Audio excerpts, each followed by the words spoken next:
मित्रों नमस्कार। मैं धनीराम पटेल एडवोकेट, बिलासपुर छत्तीसगढ़। और आज चर्चा करेंगे ट्रम्प के दिशाहीन और साम्राज्यवादी नीति के कारण क्या यूरोप के देश भारत के नेतृत्व स्वीकार कर लेंगे। चर्चा शुरू करने के पहले आप सबसे आग्रह करूंगा कि मेरे चैनल DR पटेल एडवोकेट को सब्सक्राइब करें, लाइक करें, शेयर करें। मित्रों, दिशा दशा और संकेत तो बहुत अच्छे हैं। ट्रंप ने जो हरकत किया है पिछले एक साल में और जो साम्राज्यवादी नीति लागू कर रहे हैं और साम्राज्यवादी नीति का आतंक दुनिया में दिख रहा है, तो भारत सही नीति पे चले और सही रणनीति पे चले तो निश्चित ही यूरोप के सभी देश भारत के नेतृत्व को स्वीकार करना पसंद करेंगे। इसमें एक महत्वपूर्ण कारण लोकतंत्र भी है। भारत लोकतंत्र है और स्मूथ लोकतंत्र है जो स्वतंत्रता के बाद से लगातार चलता आ रहा है। जैसे अमेरिका, ब्रिटेन, वैसे भारत की लोकतंत्र है। मित्रों, अभी पिछले हफ्ता जर्मनी के प्रधानमंत्री फ्रेडरिक भारत के दौरे पे आए और 19 समझौते भारत और जर्मनी के बीच हुआ, जिसमें फ्री ट्रेड की पॉलिसी और इन्वेस्टमेंट की पॉलिसी और टेक्नोलॉजी सपोर्ट की पॉलिसी, AI की पॉलिसी के बारे में लगभग और हथियार निर्माण के लगभग 19 समझौते पे हस्ताक्षर हुआ है। और आज जो ट्रम्प के नीति है यूरोप के बारे में, उससे सब व्यथित होकर ही एक अंतर्राष्ट्रीय स्तर में जो आर्थिक रूप से मजबूत हो और लोकतंत्र हो, ऐसे राष्ट्र की ओर यूरोप के देश देख रहे हैं, जिसमें अभी जर्मनी के प्रधानमंत्री की यात्रा के दौरान जो 19 समझौता हुआ है वो अच्छे संकेत है। वैसे ही अभी 26 जनवरी 2026 गणतंत्र दिवस में मुख्य अतिथि जो हैं यूरोपीय कमीशन के अध्यक्ष उर्सुला वॉन और यूरोपीय परिषद के अध्यक्ष एंटोनियो कोस्टा दोनों मुख्य अतिथि बन के भारत आ रहे हैं। और उसी समय यूरोपीय यूनियन और भारत के बीच, यूरोपीय यूनियन में लगभग 27 देश हैं और भारत के बीच फ्री ट्रेड एग्रीमेंट होनी है, जिसमें सहमति बन गई है। यहाँ पे महत्वपूर्ण कारण ये भी है कि अभी जो वित्त वर्ष 2024-25 में भारत और यूरोपीय यूनियन के बीच जो ट्रेड हुआ वो 120 बिलियन डॉलर के हुआ, जिसमें भारत 16 बिलियन डॉलर के सरप्लस में रहा, 16 बिलियन डॉलर के फायदे में रहा। ब्रिटेन और भारत के बीच जो व्यापार है वित्त वर्ष 24-25 में लगभग 60 बिलियन डॉलर के हुआ और उसमें भारत 9 बिलियन डॉलर के सरप्लस में रहा है। जैसे अमेरिका के साथ ट्रेड में भारत सरप्लस में है, वैसे ब्रिटेन के साथ भी और यूरोपियन यूनियन के साथ भी रहा है। और भारत के नेतृत्व स्वीकार करने का एक और महत्व कारण बन सकता है कि मैंने जैसे बताया ट्रंप की साम्राज्यवादी पॉलिसी, जिसके तहत वेनेजुएला में मादुरो के साथ जैसे किया, उसको गिरफ्तार करके अमेरिका ले गए। उसके बाद ग्रीनलैंड को अधिग्रहण करने की बात राष्ट्रपति ट्रंप कर रहे हैं और या तो हमें भेज दो या ताकत के बल पे ग्रीनलैंड को अधिग्रहण करेंगे। ग्रीनलैंड की आबादी 57,000 है और क्षेत्रफल लगभग 21 लाख वर्ग किलोमीटर है। और ग्रीनलैंड डेनमार्क का एक स्वायत्त राज्य है, उसको अमेरिका अधिग्रहण कब्जा करना चाहता है। और वो अमेरिका किस मुंह से राष्ट्रपति पुतिन को बात करेगा कि यूक्रेन के जो 5 राज्यों को कब्जा कर लिया है रूस ने, उसे वापस कर दो करके। तो यहां अमेरिका ने जेलेंस्की को बलि के बकरा बना दिया। और आप देखेंगे कि ताइवान को भी अधिग्रहण करना चाहेगा चीन, तो अमेरिका अपने स्वार्थ के कारण कुछ नहीं बोल पाएगा, जिसके बारे में मैं एक वीडियो भी बनाया हूं। और अंतर्राष्ट्रीय राजनीतिक परिस्थिति जैसी बन रही है, जैसे यूरोप के महत्वपूर्ण जो राष्ट्र हैं, चाहे फ्रांस हो, जर्मनी हो, स्पेन हो, ब्रिटेन हो, डेनमार्क हो, वहां के आप ग्रोथ रेट देखेंगे तो 0.1 से लेके 1% और 2% है, जिसमें कई देशों का जो ग्रोथ रेट है वो माइनस की स्थिति में है। तो उनको एक मैन्युफैक्चरिंग सप्लाई लाइन की भी जरूरत है। चीन के जो नीति है और चीन में जो व्यवस्था है, साम्यवादी तानाशाही की नीति है, तो यूरोपीय देशों के लिए भारत एक मैन्युफैक्चरिंग सप्लाई लाइन बन सकता है।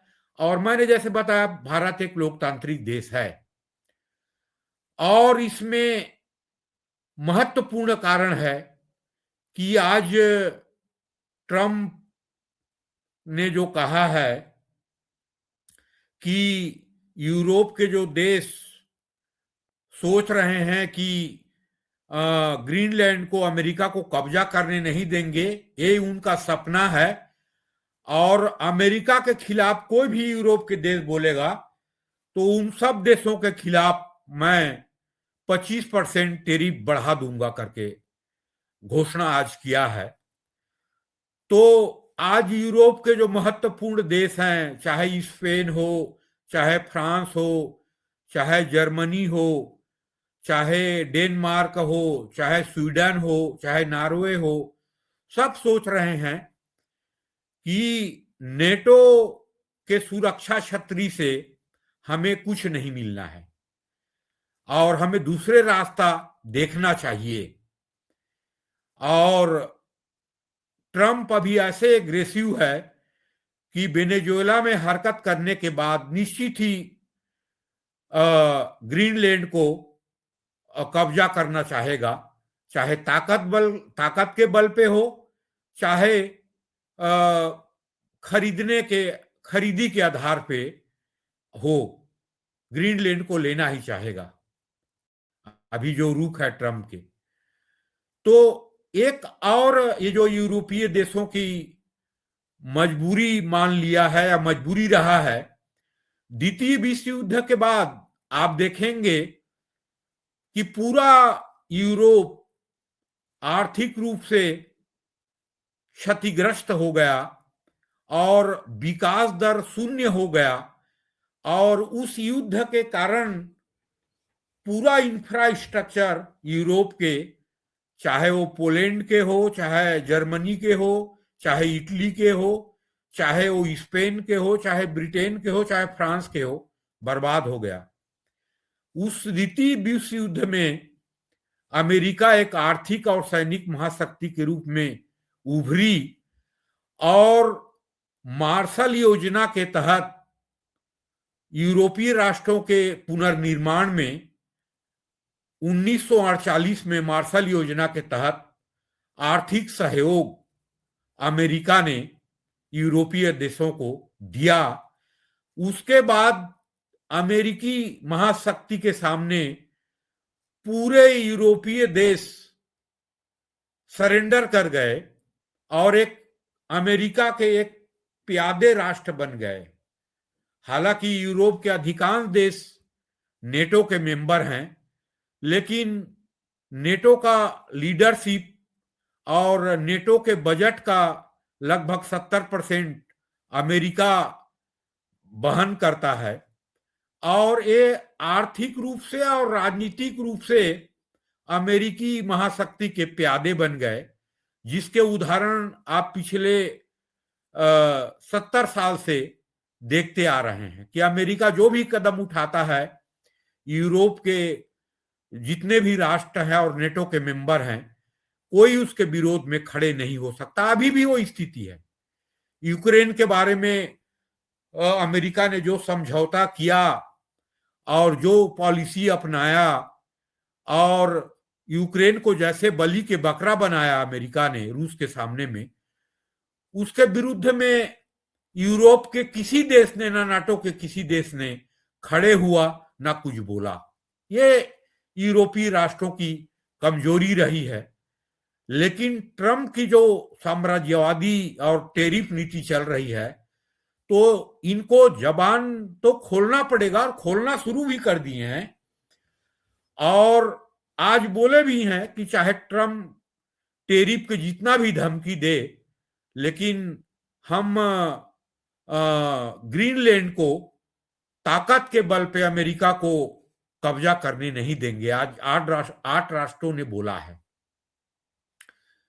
तो अंतर्राष्ट्रीय परिस्थिति जो निर्मित हो रही है, तो भारत अपने डेवलपमेंट जो है, ग्रोथ रेट है, उसको बनाए रखे, और यूरोपीय देशों के सप्लाई चेन के रूप में अपने आप को डेवलप करे। तो भारत एक लोकतांत्रिक देश है, तो चीन के बजाय सभी यूरोपीय देश, ये भविष्य में संभव भी हो सकता है, भारत के नेतृत्व को स्वीकार कर लें। ऐसी संभावना बन सकती है। लेकिन भारत को भी चाहे डेवलपमेंट में हो, चाहे सैनिक ताकत में हो, चाहे उनसे संबंध स्थापित करना हो, इसमें एक रणनीति के साथ भारत को कदम उठाना पड़ेगा। तो निश्चित ही यूरोप के जो देश हैं, वो भारत के नेतृत्व स्वीकार कर सकते हैं। आज की स्थिति में मैन्युफैक्चरिंग हब तो चीन है, और अभी आपने देखा होगा कि उसके जो $6 ट्रिलियन के जो व्यापार किया है और जो एक्सपोर्ट किया है दुनिया के देशों में चीन ने, जिसमें ट्रेड सरप्लस 1.2 ट्रिलियन के सरप्लस रहा है, मतलब 1200 बिलियन के वार्षिक व्यापार में फायदे में चीन रहा है, जो एक रिकॉर्ड है आज तक के। जो 25 में जो चीन ने व्यापार किया है, उसमें सरप्लस 1.2 ट्रिलियन रहा है। जबकि आज की स्थिति में भारत के टोटल एक्सपोर्ट देखेंगे, चाहे गुड्स हो चाहे सर्विस हो, दोनों को मिला दें तो एक्सपोर्ट लगभग 1 ट्रिलियन के रहा है। एक्सपोर्ट, सरप्लस की बात नहीं कर रहा हूं मैं। एक्सपोर्ट गुड्स और सर्विस को मिला के 1 ट्रिलियन है। उसमें ट्रेड सरप्लस तो जो रिकॉर्ड है उसके अनुसार अभी भी भारत ट्रेड सरप्लस में नहीं है। वो तो रिमिटेंस आते हैं दुनिया के कई देशों से, उसके वजह से और आईटी एक्सपोर्ट के वजह से भारत की जो ट्रेड बैलेंस है, ट्रेड स्थिति है, वो माइनस में नहीं है, और सरप्लस में भी नहीं है तो माइनस में भी नहीं है, लगभग मैनेज है। और चीन के जो सरप्लस है वो, जैसे मैंने बताया, 1.2 $2 ट्रिलियन की है। तो भारत अपने ग्रोथ रेट को जारी रखे और सही रणनीति पे चले और अमेरिका की ट्रम्प की जो दिशाहीन नीति है ऐसे जारी रहे तो निश्चित ही यूरोपीय देश भारत के नेतृत्व स्वीकार कर सकते हैं। मित्रों, नमस्कार। जय हिंद, जय भारत।